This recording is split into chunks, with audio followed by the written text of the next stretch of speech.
بسم الله الرحمن الرحيم الحمد لله والصلاة والسلام على رسول الله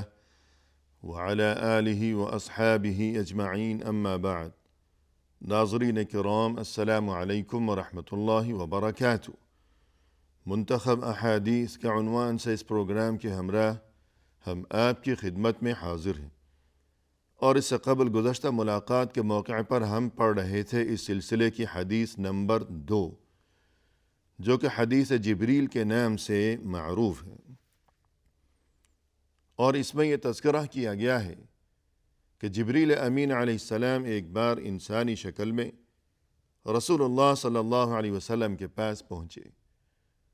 اور یہ کہ ان کا انداز کچھ ایسا تھا کہ سبھی کو تعجب ہوا، اور تعجب کی وجوہات کیا تھیں اور کیا اسباب تھے، اس سلسلے میں ہم اس سے قبل مفصل گفتگو کر چکے ہیں، اور خلاصہ یہ کہ نہ تو ان پر سفر کے کوئی آثار نظر آ رہے تھے کہ وہ کوئی پردیسی ہے، کوئی مسافر ہے، اور نہ ہی صحابہ کرام میں سے انہیں کوئی پہچانتا تھا، یعنی وہ کوئی نیا آدمی تھا، مدینہ سے باہر کا آدمی، لیکن سفر کے کوئی آثار اس پر نمایاں نہیں تھے۔ وہ شخص رسول اللہ صلی اللہ علیہ وسلم کے بالکل قریب بیٹھ گیا اور اس نے یہ سوال کیا کہ اے محمد اخبرنی عن الاسلام، مجھے بتائیے کہ اسلام کیا چیز ہے۔ آپ صلی اللہ علیہ وسلم نے جواب میں ان 5 باتوں کا تذکرہ فرمایا کہ جن کے مجموعے کا نام ہے اسلام، اور جنہیں ارکان اسلام یا دین اسلام کے بنیادی ارکان کہا جاتا ہے، اور اس بارے میں ناظرین کرام گفتگو کی جا چکی ہے۔ اس کے بعد اس نو وارد نے، جو کہ در حقیقت جبریل امین علیہ السلام تھے، اور اس وقت تک وہاں موجود تمام حضرات کو، تمام صحابہ کرام کو اس بارے میں، اس حقیقت کے بارے میں یہ علم نہیں تھا کہ یہ کون ہیں، یہ جبریل ہیں، وہ تو انہیں انسان ہی سمجھ رہے تھے۔ تو جبریل امین نے، یعنی اس نو وارد نے اب دوسرا سوال کیا، بلکہ اس سے پہلے یہ کہ جو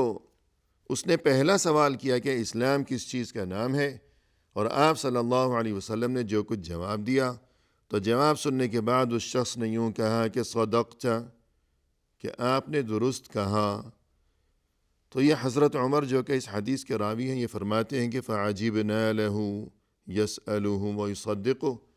ہمیں تعجب ہوا کہ خود ہی اس نے ایک سوال پوچھا ہے رسول صلی اللہ علیہ وسلم سے، اور پھر یہ کہ آپ صلی اللہ علیہ وسلم نے جو کچھ اسے جواب دیا ہے، تو اب یہ کہتا ہے کہ آپ نے درست کہا، یعنی گویا کہ اسے اس سوال کا جواب تو پہلے سے معلوم ہے، کہ پہلے سے جس کسی کو سوال کا جواب معلوم ہوگا تبھی تو وہ کہے گا کہ آپ نے درست کہا، ورنہ اگر یہ کہ اسے پہلے سے خبر ہی نہیں کہ اس سوال کا درست جواب کیا ہے، تو وہ کیسے کہے گا کہ آپ نے درست کہا؟ تو گویا اسے پہلے سے معلوم ہے اس سوال کا جواب، اور اگر پہلے سے معلوم ہے تو پھر پوچھنے کی ضرورت کیا تھی؟ تو یوں یہ فرماتے ہیں حضرت عمر کہ ہمیں اس کے اس انداز پر مزید تعجب ہوا کہ خود ہی پوچھتا ہے،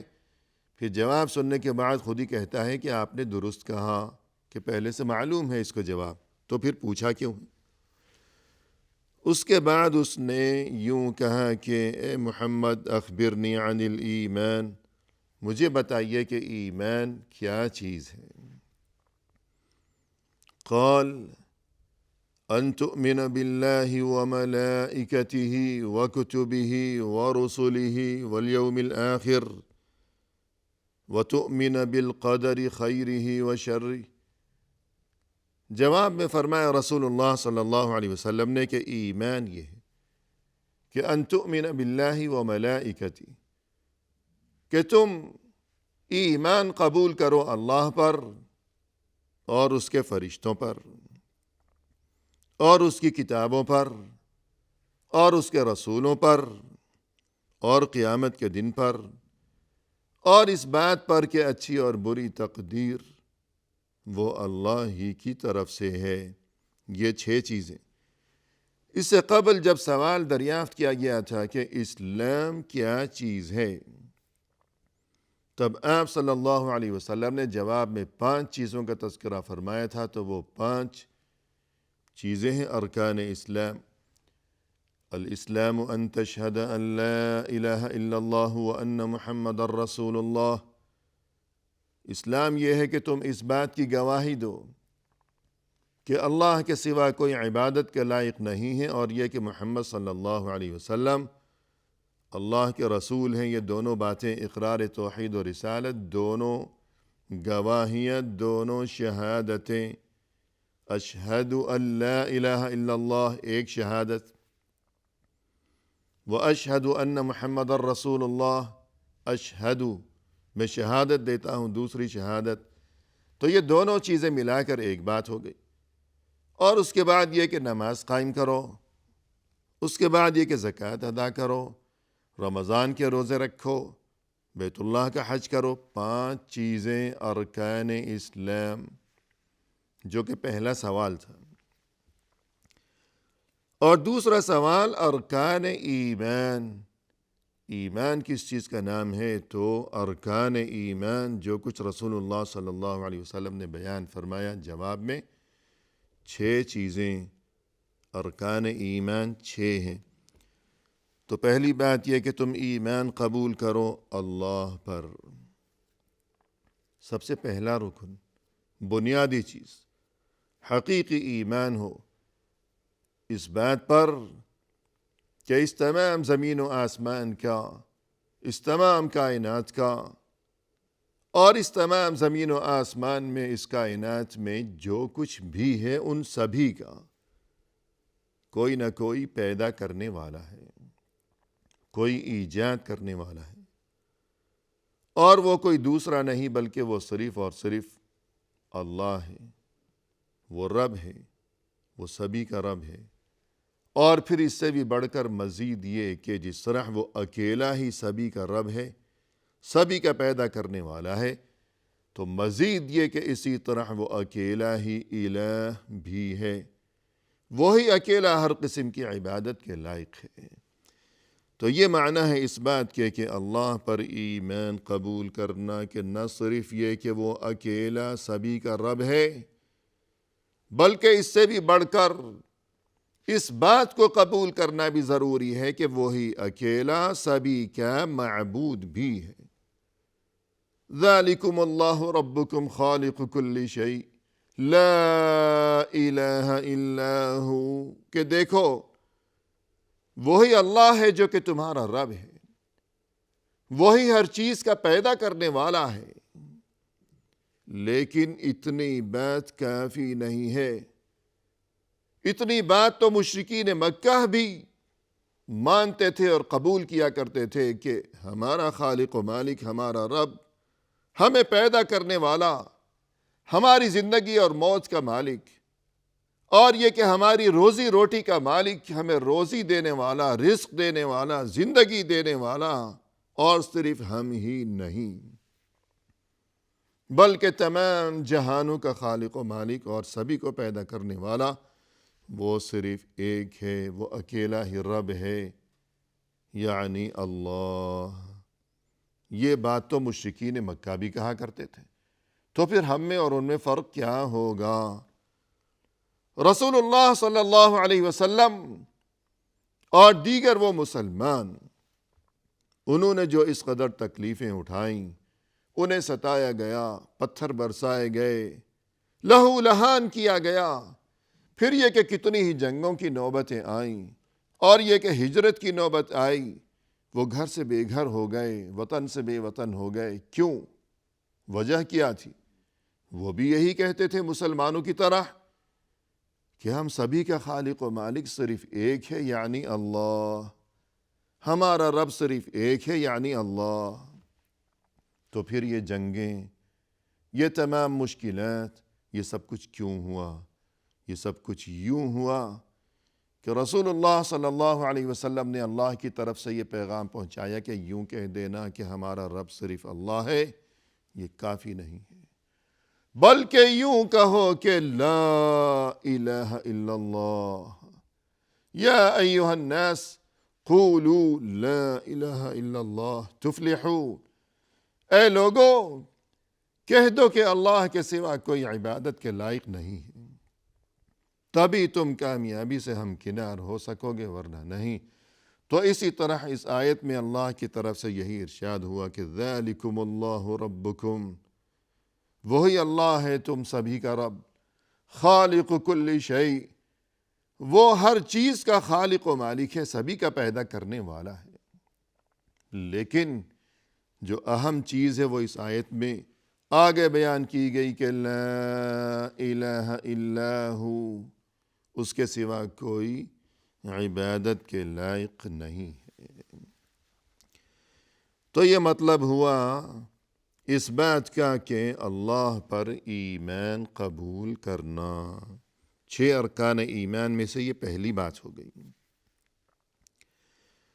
اور اس کے بعد فرمائے کہ وَمَلَائِكَتِهِ، تم ایمان قبول کرو ملائکہ پر، فرشتوں پر،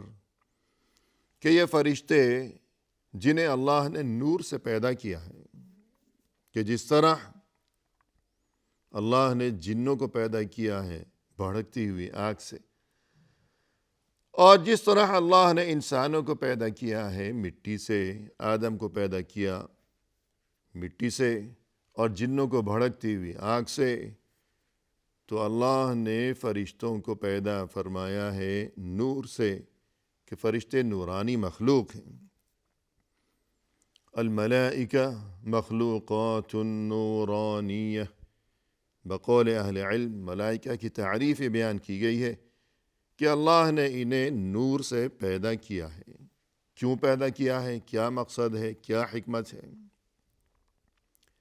خلقهم اللہ سبحانہ وتعالی لتنفیذ اوامرہ التکوینیہ ولتبلیغ رسالته ووحیہ الشرعی الى انبیائہ ورسلہ من البشر۔ 2 کاموں کے لیے اللہ نے فرشتوں کو پیدا فرمایا ہے، ان کے 2 کام ہیں۔ پہلا کام تو یہ کہ لتنفیذ اوامرہ التکوینیہ، تکوینی معاملات،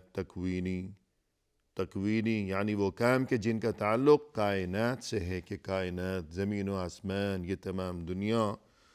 اور یہ کہ یہ چرند اور یہ پرند اور یہ درند، اور یہ کہ اونچے اونچے پہاڑ اور یہ گہرے گہرے سمندر اور یہ دریا،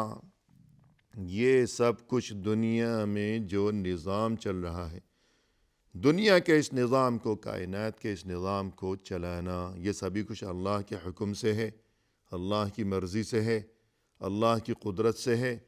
لیکن اللہ کے حکم سے یہ کام انجام دیا کرتے ہیں فرشتے۔ اللہ فرشتوں کو حکم دیتا ہے کہ کوئی فرشتہ ہے، اس کے ذمے مثلاً بادلوں کو ہنکانا، بارش برسانا، کسی کے ذمے ہے زمین سے رزق اگانا، کسی کے ذمے ہے روح پھونکنا، کسی کے ذمے ہے کسی کی روح واپس قبض کرنا، جان نکالنا۔ یہ تمام کام یہ اللہ کے حکم سے ہی سبھی کچھ ہوتا ہے، جو کچھ بھی ہو رہا ہے اس زمین و آسمان میں۔ لیکن یہ کام انجام دیتے ہیں فرشتے اللہ کے حکم سے۔ تو یہ تو ایک کام ہو گیا کہ جس کی خاطر اللہ نے فرشتوں کو پیدا فرمایا ہے۔ اور دوسرا کام یہ کہ لتبلیغ رسالتہ ووحیہ الشرعی الی انبیائہ ورسلہ من البشر، اللہ کی طرف سے وحی، اور یہ کہ اللہ کی طرف سے رسالت یعنی پیغام لے کر آنا،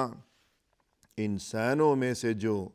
اللہ کے رسول، اللہ کے نبی جتنے گزرے ہیں، ان کی جانب اللہ کی طرف سے پیغام اور وحی لے کر آنا، تو یہ کام بھی فرشتے انجام دیا کرتے ہیں۔ الغرض ارکان ایمان میں سے پہلی بات، پہلا رکن یہ کہ اللہ پر ایمان رکھنا، اور دوسرا رکن یہ کہ فرشتوں پر ایمان، اور تیسری چیز جو بیان فرمائی وہ کتبہ، اللہ کی کتابوں پر ایمان رکھنا۔ جتنی بھی کتابیں اللہ نے نازل فرمائیں، مسلمان بننے کے لیے، مومن بننے کے لیے یہ بات ضروری ہے کہ انسان کے دل میں یہ ایمان ہو کہ اللہ نے جتنی بھی کتابیں نازل فرمائیں، میں ان سبھی کو سچا اور برحق قبول کرتا ہوں کہ مثلا داؤد علیہ السلام کی جانب اللہ نے زبور نازل فرمائی، وَآتَيْنَا دَاوُودَ زَبُورًا، موسیٰ علیہ السلام کی جانب تورات نازل فرمائی، اور یہ کہ عیسیٰ علیہ السلام کی جانب انجیل نازل فرمائی، خاتم الانبیاء والمرسلین رسول اللہ صلی اللہ علیہ وسلم کی جانب آخری کتاب نازل فرمائی، یعنی قرآن کریم فرقان حمید، جو کہ آخری نبی کی جانب آخری کتاب نازل کی گئی ہے، اور اس کے علاوہ صحیفے الہامی کتابیں یا صحیفے صحف ابراہیم و موسیٰ۔ الغرض انسان کے دل میں یہ ایمان ضروری ہے مسلمان بننے کے لیے، مؤمن بننے کے لیے، کہ اللہ کی طرف سے جتنی بھی کتابیں اور صحیفے نازل کیے گئے میں سبھی کو برحق قبول کرتا ہوں، تسلیم کرتا ہوں، دل کی گہرائیوں سے میں ان پر ایمان رکھتا ہوں۔ اگر کسی ایک کتاب کا انکار کرے گا تو گویا اس نے کفر کا ارتکاب کیا، وہ مسلمان نہیں ہے۔ اور اس کے بعد فرمائے کہ وَرُسُلِهِ، اللہ پر ایمان، فرشتوں پر ایمان، کتابوں پر ایمان، اور اب یہ چوتھی چیز رسولوں پر ایمان۔ رسولوں پر ایمان یعنی حقیقی مومن بننے کے لیے یہ بات ضروری ہے